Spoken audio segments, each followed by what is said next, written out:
सद्गुरु श्री ब्रह्म चैतन्य महाराज गोंदवलेकर, इनका प्रवचन 11 जून। सुख दुख मन की स्थिति पर निर्भर है। जहां रोग या जख्म हो वहां दवाई लगाने पर उपयोग होगा। दुख की जड़ कहाँ है ये पहले देखें। गृहस्थी में कहीं भी थोड़ी सी त्रुटि होती है तो दुख होता है। अमीरी और गरीबी के सुख दुख में कौन सा विशेष फर्क है? किसी के पास पैसा बहुत है लेकिन बाल बच्चे नहीं हैं, इसलिए वो दुखी होता है। दूसरे के यहाँ संतान काफी है लेकिन पैसा नहीं है, इसलिए वो दुखी होता है। तो तीसरे के पास संपत्ति और संतान सब कुछ है लेकिन वो पेट के दर्द से बेहाल है। तात्पर्य, सुख दुख से कोई नहीं बचा है। जितनी बातें कम होती है उतनी सब बातें ले आने पर भी न्यूनता कम नहीं होती है। न्यूनता कभी मिटेगी नहीं। दुख मिटाने के लिए हम केवल बाह्योपचार करते हैं, किंतु दुख के लिए हमारा मन ही मूल कारण है, ये हम नहीं जानते। वास्तव में सुख दुख वस्तु में नहीं, हमारी मनस्थिति पर निर्भर है। जब किसी वस्तु की चोरी होती है तब यदि आदमी नींद में है तो उसे दुख कहाँ है? वो तो आनंद में है क्योंकि वो सोया हुआ है। दुख तो तब प्रारंभ हुआ जब वो जाग गया, क्योंकि जगने पर उसे पता चला कि फलानी वस्तु की चोरी हुई है। अतः दुखी होता है मन। इसलिए यदि दवा देना चाहते हो तो मन को दो। संतों ने मन को सिखाया है। आज तक हमने विषय सुख अपने बेटे की तरह मानकर उपभोगा और परमार्थ सौतेला बेटा समझकर किया। सौतेली माँ का व्यवहार हमने मन को सिखाया।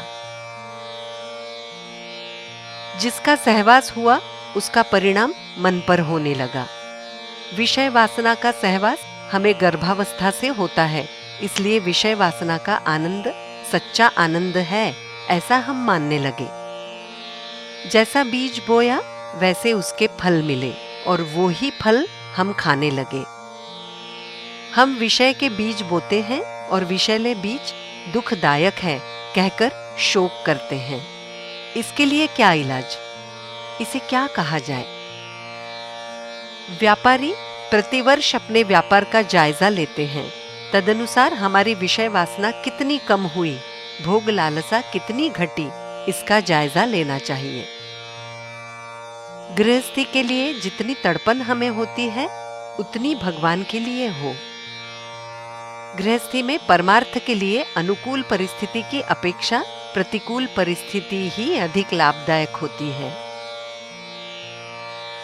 परमार्थ परिस्थिति पर, अमीरी गरीबी पर, स्वास्थ्य अस्वास्थ्य पर आदि किसी भी बात पर अवलंबित नहीं है। वो तो मन की शुद्धता, स्वस्थता, अंतःकरण की शुद्धता, आचरण की पवित्रता पर निर्भर है। गृहस्थी में आने वाली सुविधा या असुविधा दोनों परमार्थ के लिए बाधक हैं। मानो हम रास्ते से चल रहे हैं और इत्र की दुकान देखकर रुक गए या मिर्च की दुकान देखकर रुक गए, तो फर्क क्या पड़ता है? रास्ता चलते समय दोनों घातक ही है। गृहस्थी मूलतः न बुरी है न अच्छी है। हम अपनी आसक्ति उसमें मिलाते हैं, इसलिए वो सुख या दुखदायक होती है। इसी आसक्ति को मिटाने को ही परमार्थ कहते हैं। जिन बातों से आसक्ति होती है उस आसक्ति को मिटाना ही परमार्थ है।